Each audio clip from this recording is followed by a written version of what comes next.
Le cercle RH est un sujet dans l'actualité, mais qui impacte directement évidemment les salariés, l'emploi, la réforme des retraites. Alors le débat parlementaire a commencé, ça a démarré sur les chapeaux de roue, débat houleux dans l'hémicycle, et puis la rue évidemment maintient la mobilisation le 7, c'était hier, et le 11, un samedi, pour permettre aux manifestants, à ceux qui travaillent, de pouvoir aller dans la rue.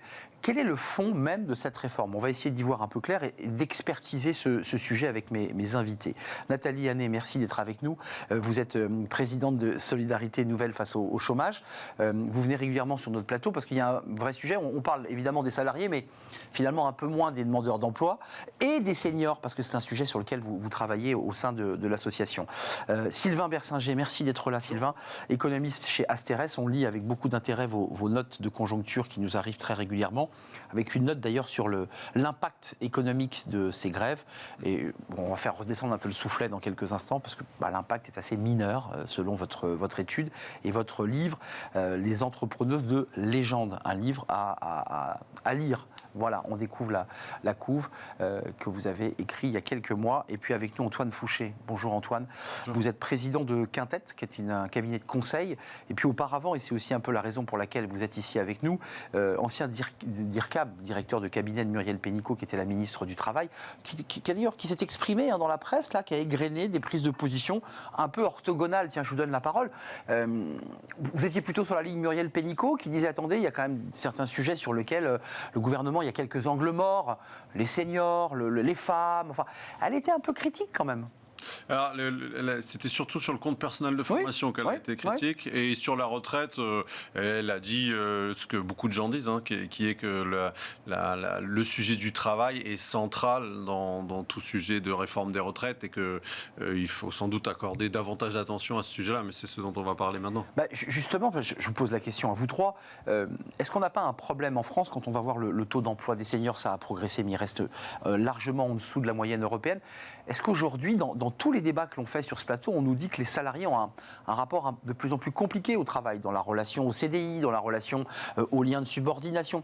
Est-ce qu'on n'est pas en train de vivre, en plus d'une réforme très politique qui cristallise des tensions politiques, un débat plus philosophique sur notre rapport au travail? Oui, alors peut-être un peu. C'est vrai qu'avec le Covid, on a vu quand même une hausse des démissions assez nette, qu'on a clairement vu dans les chiffres. Alors, ce qui ne veut pas dire que les gens ne veulent plus travailler, parce que le taux d'emploi, alors vous avez dit le taux d'emploi des seniors a augmenté, le taux d'emploi de l'ensemble de la population n'a jamais été aussi élevé. C'est vrai. Donc il ne faut pas dire que les gens ne veulent plus travailler, puisque les créations d'emplois sont très dynamiques, et le taux d'emploi augmente. Mais c'est vrai qu'avec le Covid, peut-être, là, on n'a pas encore, je pense, le recul suffisant pour avoir des certitudes. C'est votre édito dans le Figaro d'ailleurs, sur la flemme. Oui, alors, mais je pense plus que la flemme, c'est que des gens se sont dit, mais en fait, ils ont été obligés de s'arrêter pendant le Covid, enfin, pas tous, mais enfin beaucoup de gens. Et ils ont ouvert les yeux. Et voilà, ils se sont dit, mais en fait, ça fait 20 ans, 30 ans que je fais un boulot que j'aime pas, je vais peut-être le faire pendant encore 20 ans, 30 ans, ou 32 ans s'il y a une réforme, enfin voilà. Et il y a eu, je pense... Mais pourquoi ? Il se pose le pourquoi.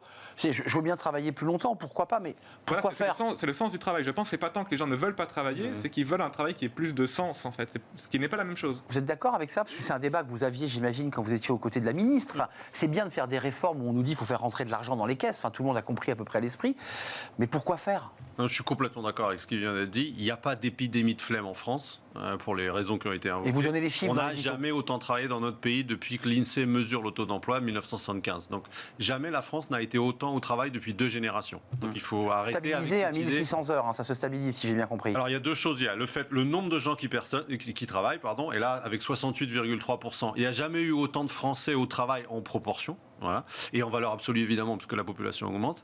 Et par ailleurs, la durée du travail a arrêté de baisser depuis environ 20 ans. Donc en fait, les gens qui travaillent aujourd'hui, en France, on n'a jamais été aussi nombreux à travailler. Et pour la première fois, on ne travaille pas moins que nos parents.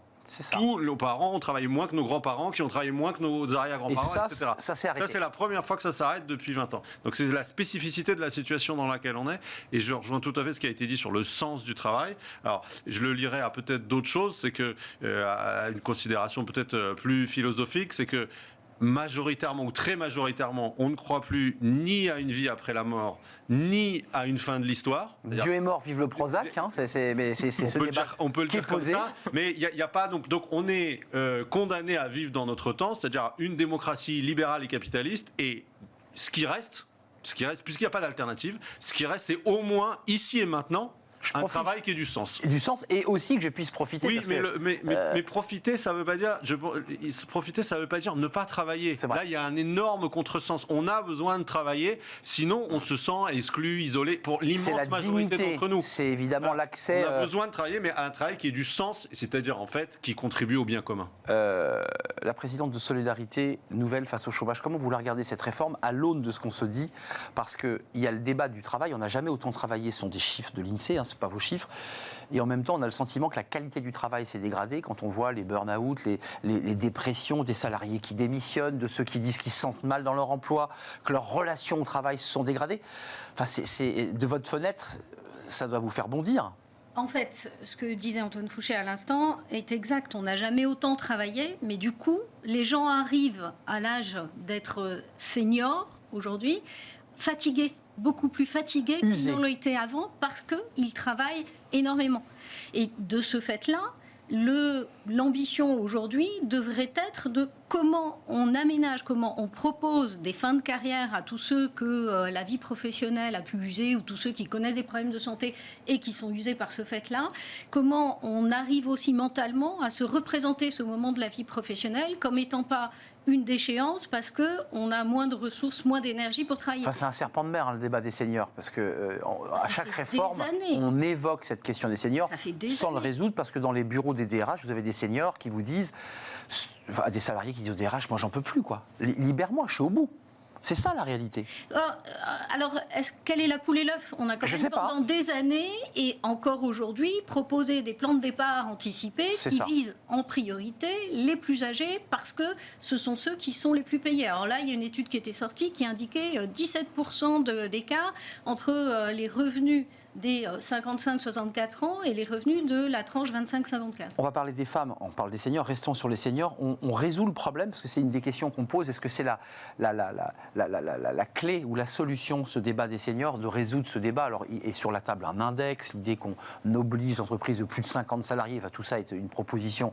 Le débat dans l'Assemblée aura lieu, mais on oblige l'entreprise à remplir cet index, à se soumettre à des règles, tout en l'obligeant, faut-il le préciser, à embaucher des jeunes, au passage, oui, alors, au même moment. Là, je crois que ça concerne surtout aussi des grandes entreprises, parce que l'organisation du travail n'est pas forcément la même, donc que vous soyez dans une grande multinationale ou un petit cabinet comme Asterès ou d'autres PME. Et la relation, je pense, au travail et aux seniors n'est pas la même. Si c'est une petite PME et que vous avez un salarié très qualifié qui est senior et qui est indispensable, de toute façon, vous allez le garder. Vous n'allez pas lui dire fais une retraite anticipée parce que vous avez besoin de ce salarié.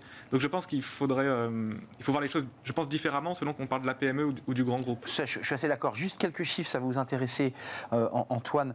Taux de chômage des seniors, 5,2 chez les 50-54, 6 points chez les 55-60. Je ne sais pas si vous partagez les mêmes chiffres, source d'ARES, et 6,9 chez les 60-64 ans. En un mot, ceux qui arrivent pour libérer leurs droits et accéder à la retraite n'arrivent pas en emploi. Ils arrivent en invalidité ou au chômage. Les projections, c'est moitié, plus 300 000 emplois et plus 200 000 ni en emploi ni à la retraite. D'accord. Il y en a une personne sur deux qui liquide sa retraite qui est en emploi, une sur deux qui, par définition, du coup, n'est pas en emploi. Mais ce qui est intéressant dans tous les chiffres que vous avez montrés, je trouve, c'est qu'ils sont tous inférieurs au chômage moyen de la population. Tout à fait. Et donc c'est ça la spécificité aussi du chômage des seniors, c'est que les seniors sont moins au chômage que le reste de la population, mais quand ils y sont, ils y restent. Et très longtemps. Et donc c'est ça, ils y restent jusqu'à la retraite. Et donc c'est ça la difficulté, mais ça rejoint tout à fait ce que disait Nathalie Hannet tout à l'heure, c'est que à un moment donné, il peut y avoir, et quelle est la poule, quelle est l'œuf, une forme d'accord plus ou moins tacite, ou moins voulu, pour que il y a une forme de pré-retraite un peu payée par la boîte quand elle a... Et un peu par l'État. Et un peu par l'État, c'est-à-dire l'UNEDIC en fait. Il y a un mécanisme qui est peu connu, mais à partir de 59 ans, quand vous êtes au chômage et que vous êtes senior, donc vous avez droit à 3 ans. Si vous êtes encore au chômage à 62 ans, vous êtes accompagné jusqu'à 67 ans. 67 ans. Jusqu'à 67 ans pour avoir le taux plein avec l'UNEDIC. Donc vous faites 8 ans d'UNEDIC et ensuite vous passez à la retraite au chômage. Aujourd'hui, c'est un système dont le gouvernement a dit auquel le gouvernement voulait toucher. Mais c'est un système et on voit bien, et on est tous complices en fait. Donc, attendez, vous dites DRH, salariés, bien sûr. État. Mais vous dites une chose essentielle, c'est que si à l'Assemblée nationale, il n'y a pas ce débat qui est posé et qu'on ne supprime pas cette mesure, mais on ne réussira jamais à embarquer les seniors à l'emploi. Cette mesure, elle est déjà déportée Sophie. du fait de la réduction de la durée Oui. d'indemnisation, 25%. Donc, il y a déjà une décote, ça s'arrête à... La fameuse décote. Et par ailleurs, si effectivement l'âge passe de 62 à 64 ans, c'est non plus à 59 ans, mais à 61 et 9 mois, 61 ans et 9 mois, que l'on pourra ouvrir éventuellement ce dispositif. Il y a des conditions qui sont assez importantes. Il faut avoir été au chômage depuis la dernière année, avoir travaillé X temps dans les 10 Il y a des alinéas en bas de contrat, C'est destiné quand même à des gens qui ont été beaucoup en emploi et ceux qui sont les plus précaires sur le marché du travail y échappent. Pierre Ferracci, juste ce mot, qui est le patron du groupe Alpha, qui a une vision un peu globale quand même sur le sujet, qui c'est 40 ans qu'il fréquente et qu'il vise dialogue social. Décaler l'âge de la retraite prolongera le sas de précarité des seniors à 60 ans. Donc il dit finalement c'est pas un bon calcul de décaler. En tout cas, il n'y est pas favorable. Un petit mot, parce que je ne voudrais pas qu'on se quitte avant que vous nous parliez quand même de cette étude, puisqu'on va basculer sur les femmes, où Bruno Le Maire a dit récemment sur une radio, égalité homme-femme, il n'y a pas de raison de faire un régime particulier pour les femmes, suite à au petit mot maladroit de Franck Riester, où il avait dit, oui, les femmes seront un peu plus impactées par cette réforme. Depuis, le ministre de l'économie confirme. Le coût de ces grèves, parce que quand même, l'air de rien, ça va commencer à cuber, comme on dit, elles ont un impact réellement. Vous avez fait une étude sur cet impact des grèves. Oui ou non, il y a un impact ? Alors, on a plus compilé les études existantes dans une note, mais en fait, macroéconomiquement, on peut dire qu'il n'y a pas d'impact. Il faudrait vraiment qu'il y ait des grèves très importantes, type mai 68, c'est-à-dire vraiment le pays bloqué par des grèves, toutes les unes bloquées. Donc là, le gouvernement peut laisser regarder passer les manifestants sans trop se préoccuper de la d'un point de vue macroéconomique, je ne dis pas qu'il y a tout un tas d'autres sujets, mais ce n'est pas la première fois qu'on a des grèves sur les retraites ou autres, des manifestations, des grèves dans les transports. On en a eu c'est 95, même 2017, etc. Ce qu'on voit, c'est qu'il y a un impact sur le PIB trimestriel d'à peu près 0,1 point quand il y a des grèves type 95, donc c'est quand même des grèves pendant plusieurs semaines. Très importantes. Et après, ça rebondit le trimestre d'après. Et c'est ça qui est très important. Mais 68, il y a eu un plongeon du PIB au deuxième trimestre d'à peu près 5%. C'est très grand, c'est un type, gigantesque. Type confinement, pratiquement. Ouais. Mais il a rebondi de 8% au troisième trimestre. Et quand vous regardez les chiffres annuels, vous ne voyez absolument pas mai 68. D'accord, ça c'est sur le plan économique, parce qu'il y a le débat politique évidemment qui est posé. Un mot sur les femmes et même plusieurs, parce que vous vous rappelez, on reprend l'histoire, Franck Riester dit oui, les femmes seront plus impactées. Là, le ministre du Travail dit l'égalité au travail entre les femmes et les hommes est un grand combat, il doit continuer à être livré, mais ce n'est pas le combat de la réforme des retraites.